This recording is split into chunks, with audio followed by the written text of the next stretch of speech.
Hey, I'd like to welcome you to another episode of Mission Matters. My name is Adam Torres, and if you'd like to apply to be a guest on the show, just head on over to missionmatters.com and click on Be Our Guest to apply. All right, so today is a very special episode. We have Gary Austin on the line. He's the CEO of OneCare, and he is also an author, I'm proud to announce, in one of our upcoming Mission Matters book releases. Gary, hey, just wanted to say, first off, welcome to the show. Thank you, Adam. It's a pleasure to be here. All right, Gary. So you got me all fired up this morning. I know you're just coming back from a conference. Some big developments there, and we'll talk a little bit about that. And we're of course going to talk about the book as well. And I want to go into the OneCare model and really how you're helping families and caregivers, and really just disrupting the healthcare system in many ways, in a good way, by the way. But before we do that, we'll start this episode the way that we start them all, with our Mission Matters Minute. So, Gary, we at Mission Matters, we amplify stories for entrepreneurs, executives, and experts. That's our mission. Gary, what mission matters to you?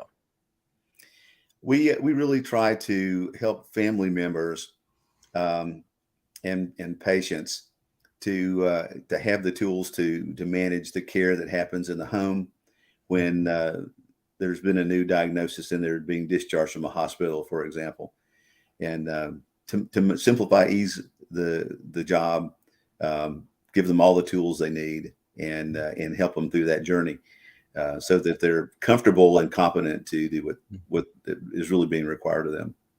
It's great, and it's great, and we'll go further into the model and exactly how you're doing that. But let's start a little bit earlier in your career. Like, how did you get into healthcare and into this space?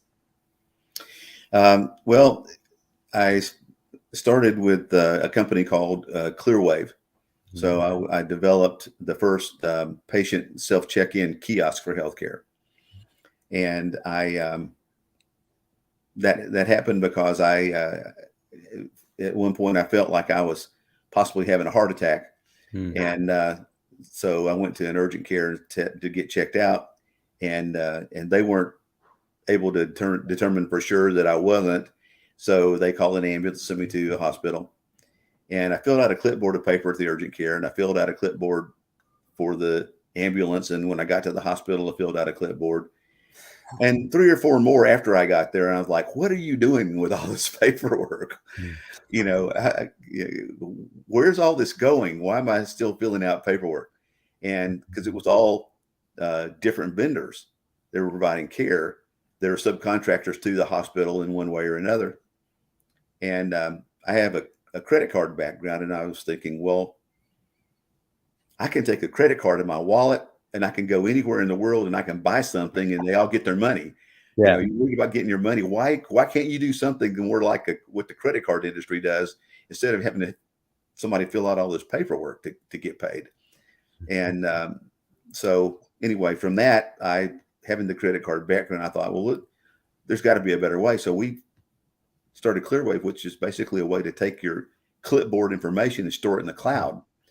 And then at a kiosk, you scan the card, put in a 4-digit PIN, and it takes all that information, provides it to the doctor or the hospital electronically, so that no one has to read it, no one has to key it in. And then it also did real-time insurance eligibility verification. So it improved workflow, cash flow, and patient satisfaction. So I got into healthcare that way. But later, in starting OneCare, it was because my wife and I had 6 children, and our oldest son got squamous cell sinus cancer. And we became the caregivers. Not just us, but our whole family. So my son's wife had a nursing degree, and she never practiced to be a nurse, but she did go to nursing school and was a highly competent caregiver.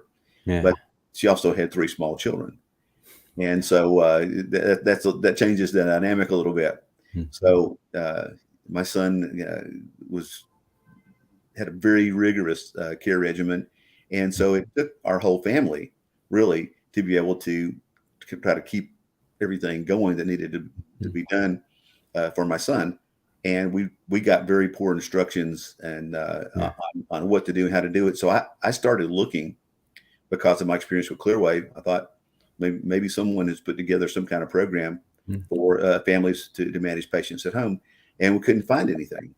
Wow. So ultimately started Clearwave, and so we didn't get this put together in time to be of value to my son Adam, but in fact, after 6 months of treatment, he was determined to be cancer free. But on the 90-day checkup, he was told that he had 2 weeks to live, and he died in my arms at his house 2 weeks later. And so he did all the heroics that could be done, but it still wasn't enough. And we learned a lot going through that process, and we felt like, it didn't have to be as hard as it was to manage all that. And so we started OneCare so that we could try to help other people have a better experience than that, and really have all the tools they need, and the training and the education and the devices and connectivity to each other. So that's what we built at OneCare is basically the healthcare system for the home. So, Gary, I don't want to assume that everybody knows kind of like what that journey looks like from healthcare. So after maybe a diagnosis or something happens, and then the patient is given back to the family and for care, right, for day-to-day care. Yes. So, and because you don't really know until it happens to you, right? Like, so Right. for those maybe that it hasn't happened to, some can relate to what you just mentioned, your story, some can't. So maybe just give us a little bit of kind of a feel for what that user journey looks like. So high level. So, somebody's diagnosed, they're treated in a hospital. What happens next? So traditionally, I should say. Before you go home from the hospital, you'll meet with a discharge manager. Their job is to make sure that you understand the condition that you have and how to manage that condition when you get home. Yeah. And they have a stack of papers that they'll go over with you, and it sort of sounds like the talk fast guy on the commercials. How fast can I say this? And auto guy, right? Yeah, can I get you out the door? And not because they're being careless. It's just they have so many people to manage this fashion, and they don't have the time to follow up with you. The discharge manager, it's not their job. Their job is to give you the instructions and send you home. So the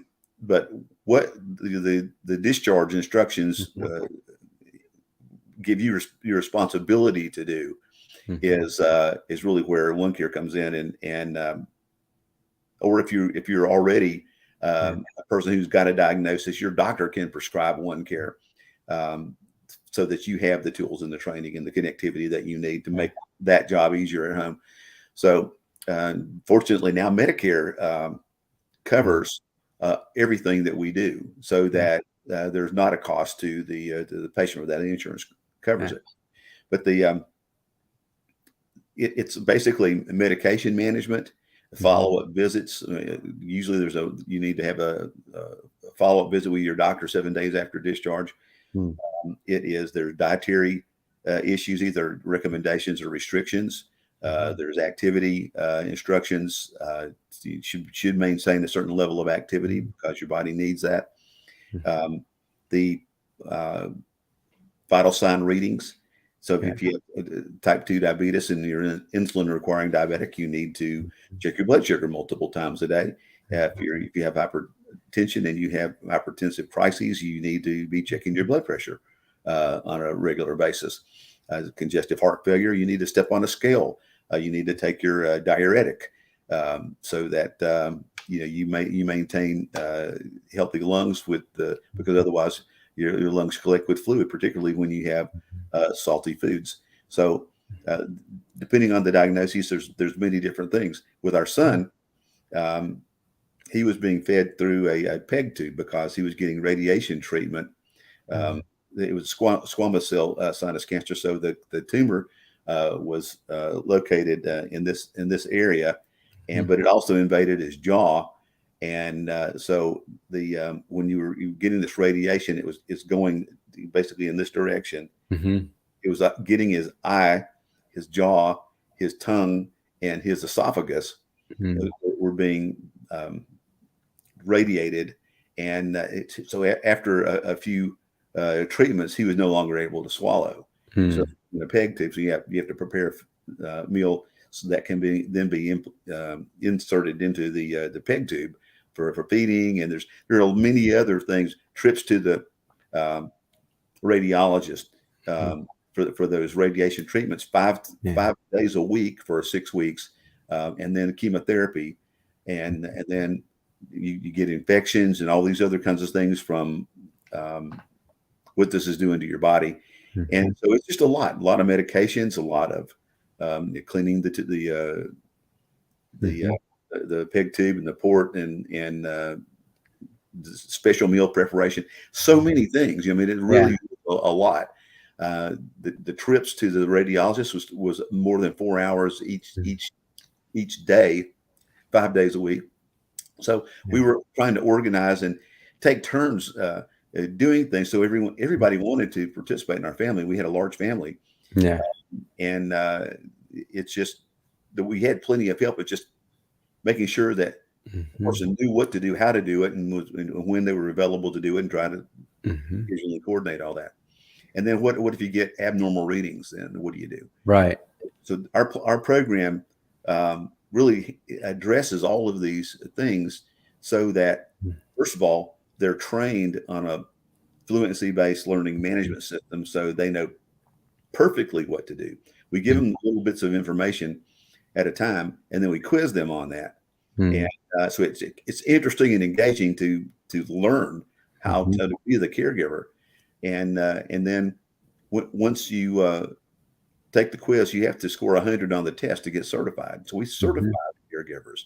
So it's not just we get volunteers. We get volunteers that are then trained and certified, and they know it perfectly. Mhm. So this is a whole new category of caregiver that we're creating with this platform. And once you're a caregiver for someone, you're doing it because you love the person or you care about them, you want to help. But there's something different that happens when you also perfectly know how to do it. Yeah. There's a level of confidence, and it relieves stress and it relieves anxiety and worry. Yeah. So I mean, because you know what to do Mhm. perfectly. And so it's a whole new ball game. It Mhm. changes the environment in the home completely to be less like a place where the wheels fall off again, Mhm. to more like a care center. Mhm.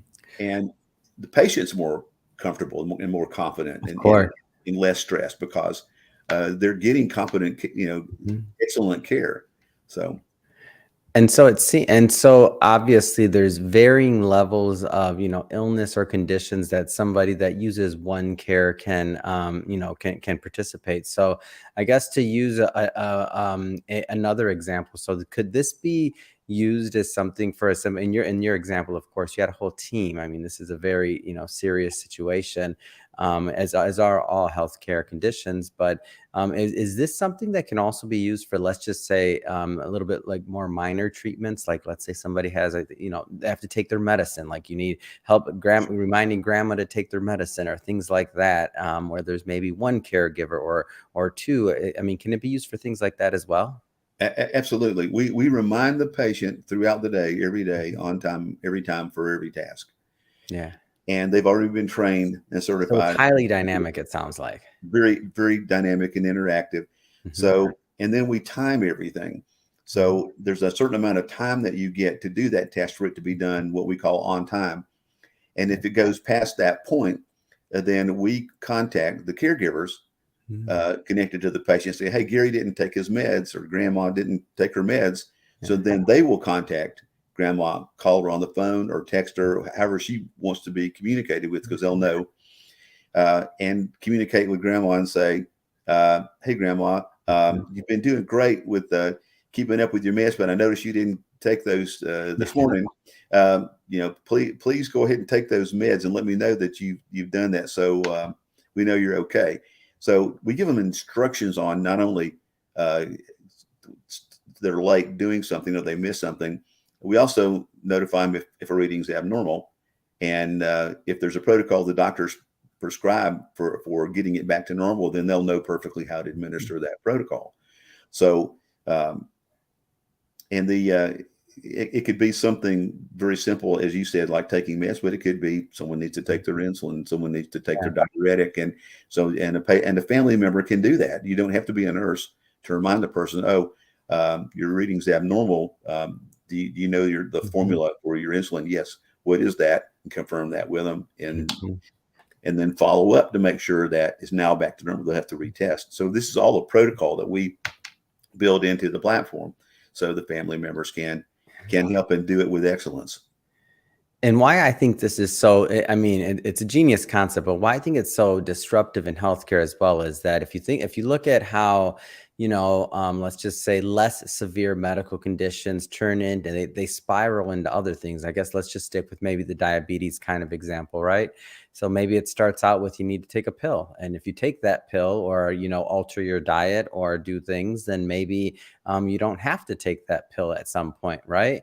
Or maybe your diabetes kind of levels out. So you're okay. But if you don't take it, maybe it progresses, then it goes further. And then you have to take insulin. Then maybe you have, unfortunately, you're not doing that.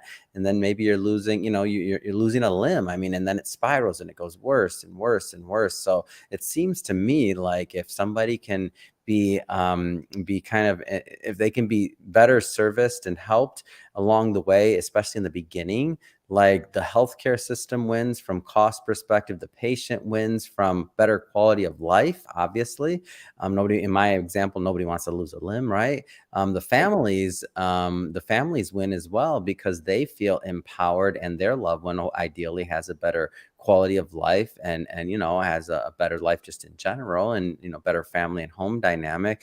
I mean, am I off on this and kind of how the implications of what this could be? It's spot on. The other aspect about this is we train the patient and the family on the science of behavior, because when you get a diagnosis, regardless of the diagnosis, you are going to have behaviors that have to change without a doubt. And failure to change those behaviors is going to cause your condition to worsen. And you're going to have other issues, just like you mentioned. It can escalate into something much worse. However, the family being trained and certified on this, not only, you have the job anyway. Right. If you're putting in the time, you're doing the things, but if you don't know what you're doing and you don't know how to shape the patient's behavior, because we teach you how to do that, it just be very frustrating and discouraging for not only the patient, but also the caregiver. So our business partner, Aubrey Daniels, who's recognized as one of the world's leading authorities on the science of behavior, has provided the training and the tools that we give to the patient and the family. They're world renowned and work with the Fortune 500 companies in the Global 2000, and they're in 60 foreign countries. And it's excellent, very proven technologies that is behavior science based. But he says that his wife will talk to him about something and that she wants him to do, and she'll say, Aubrey, how many more times do I have to tell you? And he says, well, at least one more. So, but we teach the behavior science about how do you get the patient to shape the behavior that needs to be shaped, and you do it through positive reinforcement. So you find positive ways to encourage them to do things to where they're not going to be dreading the phone call when it comes. And like it's not going to be nagging. It's going to be something kind and encouraging. So the other dynamic that we found that happens is that with caregivers, you're doing the job of a caregiver because it's your job and because you love the person and you care for them.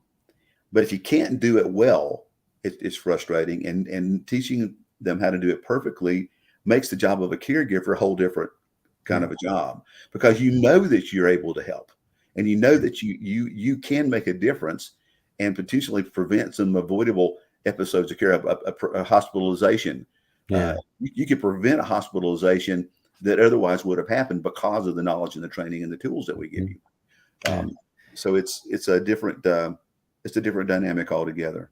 Yeah. And going back to the behavioral side, I'm definitely, Gary, not going to speak above my level of knowledge in this, but I'm just going to use the simple example that I know.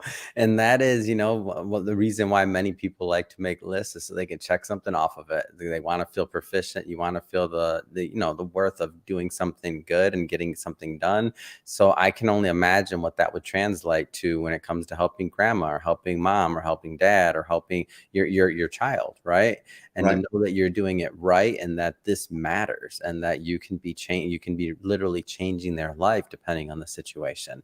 To me, it's almost like it's kind of almost like we talk about gamification in in the sense of like the tech side, but it's almost like gamification in terms of like human psychology and how we all want to feel, needed and connected and part of something. So what better than being part of helping a loved one, right?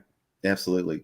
Yeah. And the gamification comes in with our adherence scoring Mm. technology. So there's a number of tasks that the patient needs to do every day. Mhm. And so every time they do a task, there's a progress bar, and the progress bar's got hash marks on it, one for each task. Right. And if you do it on time, the little hash mark fills in green. If you Mhm. do it late, it's yellow, and if you miss it, it's red.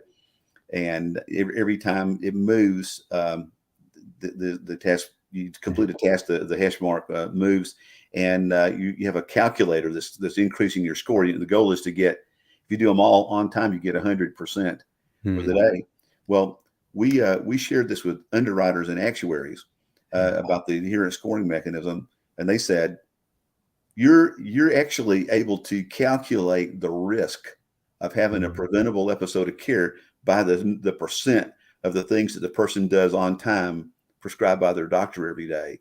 Mm. Uh, right now, insurance companies use last year's claims data to do that, and we have a way to manage risk that's actionable on a Mhm. daily basis. And they said uh, when this gets in the hands of major insurance payers, this is how all health plans are going to be underwritten in the future. They're going to be underwritten in real time based on Amazing. an adherence score. Yeah. Yeah, because we're objectively capturing all the data. It's coming out of a medical Mhm. device into the cloud. The patient's not interpreting it or entering it or transposing Mhm. numbers or things like that. So it's objective data. So Yeah. it's It seems so obvious, and it seems like that's where you'd have to go. And beyond the context of this conversation, but obviously a lot of things have to happen for that to happen, and to get people to participate, and there's a ton of different ways I'm sure that you've thought of, and they're working on to do it. But I want to jump around a bit here for a minute, okay. and I want to talk a little bit more about maybe some of the other technology and things that you have going on just in general. So. I know the One Care Gateway is one of them. Maybe let's start there. Sure. So a number of patients that there's a large population of patients that have Mhm. chronic conditions that need to be remotely managed, but they are not tech savvy, Mhm. or they're actually technology averse, Mhm. and they're not able to manage and understand a smartphone or a Mhm. tablet. So we have a gateway device that looks like a hockey puck, Yeah. and it plugs in the wall. There's no buttons, there's no screens. You can't interact with it Mhm. other than using your medical device. So we'll message the person. I mean, they may have their phone might be a phone that plugs into the wall. Yeah. It sits beside the bedside table, right? And so we'll call them. The system, we have a voice automation system that'll actually call them on the phone when it's time for them to take their meds or check their vital signs. Mm.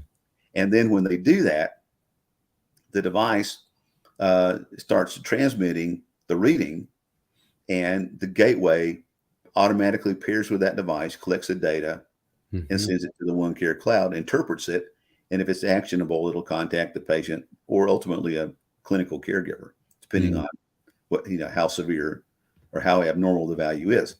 So this gateway is really unbreakable as long as it Mhm. has power. You're in business. It's a cellular transmitter to the cloud, so you Mhm. don't even have to have Wi-Fi. We can just plug this in the wall and it just works. And the the patient simply has to use their medical device normally Mhm. once they get the message to do it.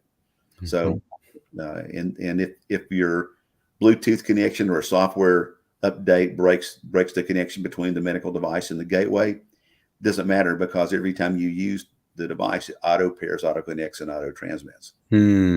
So it's pretty much bulletproof. So so it really is just plug it in, and and there's nothing, there's not even buttons on it, you said, right? Yeah, there's no setup at all. Wow.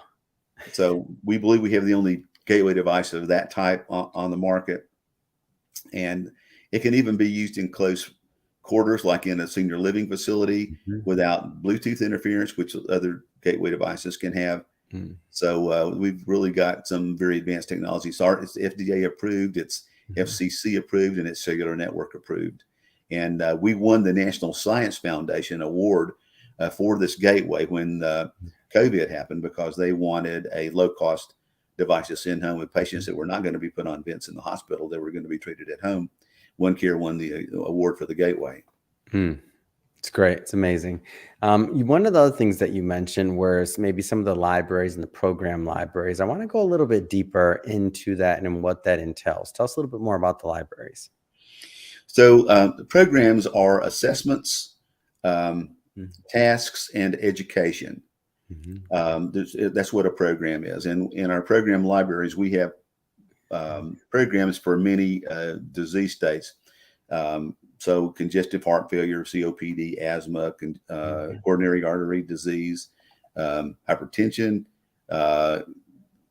hyperlipidemia, low back pain, falls with fractures, depression, many others. The programs are complete with assessments like, how are you feeling today? Things that you're not measuring with the device. The tasks are the device measurements, and then education, completing the courses.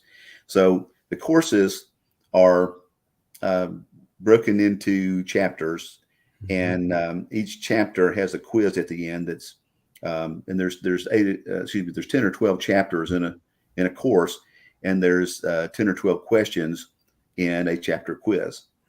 And it's delivered on the app or on the web. That you can use your computer. Anything with a web browser can access it. And the patient and the family members can connect and access these education libraries. So it will deliver the content in either video, audio, text, graphics, or combination thereof. And it's just a little bit of content at a time. If you were reading it, it would be a page or maybe two at the most. And then you start the quiz. And with the quiz, it's a fluency-based learning management system, and the way that works is kind of like the way a video game plays. So if you play a video game, normally you're not going to win the level the first time you play the game, because you don't really know what's coming. So but it's okay if you get killed, you just start the game over again, get another crack at it. And you do it as many times as it takes you to beat the level. So that's basically how the learning management system in OneCare works. So you're not killing aliens or anything. You're just answering questions, but it reorders and restates the question and resubmits it, so that you don't just remember a sequence of truths and falses or whatever. You're really learning the content. And then once you complete the course, you really do perfectly know the content and what to do. And because we deliver it this way, the fluency-based learning is 5 times more effective at getting the person to truly understand the content, and you remember it 5 times longer. So it's a much better way of doing it. We don't know anyone in healthcare that's training patients or caregivers like this. So that's a new model of care. There are certainly fluency-based learning management systems are widely used in commerce and commercial applications and in education, but not in healthcare for some reason. So Gary, I do want to spend also a little bit of time on the upcoming book. So for everybody watching this or listening to this in their car, Intentionally, we're not going too far into the book today. The reason why we're not is because we will be bringing Gary on for a follow-up interview. So let's call it part 2 of the series when the book is actually live. And then we will do a deep dive into Gary's writing and his thoughts around, what he's presenting in the book. But today, Gary, just to get a, high level, just a flavor, tell us a little bit more about maybe some of the ideas you plan to propose in the upcoming book release. Well, one I did allude to with the behavior-based health plan design. I think that it's a way that people can use their healthy behaviors as a currency to buy down the cost of health plans. And I think it will prevent avoidable episodes of care. It'll drive down the cost of health care. And there's a lot of margin in there that could be absorbed and taken out of the healthcare equation just because people have better health literacy and better tools to manage it with. But the other aspect of it is that families become more functional through the behavior science training. It ends up being a lot less frustration, a lot less nagging, and things like that go on. And it's easier to help someone do something when you're giving them positive reinforcement and you're trained on how to do that. One of the patients that we had was a person who was legally blind, 80-year-old female who lived alone and had stage 4 congestive heart failure, and she had almost $1 million in healthcare expenses from 15 hospitalizations a prior year. Wow! And she's been on the OneCare platform for more than a year now, and has not had a hospitalization since she came on. We got a letter from her nurse, the president of the nursing company that was managing her, about this because it was such a dramatic change. But the non-technical, non-scientific values that have come out of some of the relationships around the patient and the family members on the OneCare platform are that when you are confident and you know that what to do and how to do it, and the patient knows that, and working together, and you're taking on this responsibility, but it's a different thing entirely. That the job that you're doing now is not, how do I figure this out? What am I going to do if this happens or that happens? And I don't know, so it goes from that to being, I know what to do. and it's so much a different experience when you know that you really can help and you really can prevent problems from happening. The other thing is a lot of people that haven't experienced OneCare look at the job of being a caregiver as something that's like terrible. Yeah. Like it's the never-ending job. I mean, it's something that if you're the primary caregiver, you're doing this every day. There's responsibility all day. Not a lot of days off or holidays. 2 weeks of vacation from that. So, but when you do know and you're confident doing this, and you're spending the time, there's been a lot of conversations that happened. There's the relationship part of this. It is really becomes a more enriching thing when you eliminate the stress and the drudgery, because a lot of the stuff with OneCare we just automate. So it's things we actually don't even have to do at all because it's automated. So we take some of the drudgery and some of the routine away, and it gets down to just the thing. Okay, so now I'm going to be spending time with this person, helping them with their care, and I know what I'm doing is helping. And there is something about that kind of quality time spent that ends up having a secondary value that is, it's appreciated. It's you can really focus more on providing care and showing love to that person because you're not stressed out about all the technical issues and the medical and clinical and the scheduling. So it's a different dynamic altogether. Man, it's just a great story, Gary. And again, one that I'm glad to bring to my audience, not just through this interview, but also when we get the book out and get the book published as well. I mean, I'm excited to get that done so we can spread this knowledge, right? This knowledge is important and to me and I think to many others out there. And I think it has the ability to help improve the lives of patients, which is ultimately what you're trying to do. So I just want to say, first off, thank you again for coming on the show. I know you got a lot of things going on. What's next? I mean, what's next for you? What's next for OneCare? We're going to be rolling this out with medical practices that will provide this to their patients as extra support for their chronic conditions, and through remote patient monitoring and chronic care management reimbursements.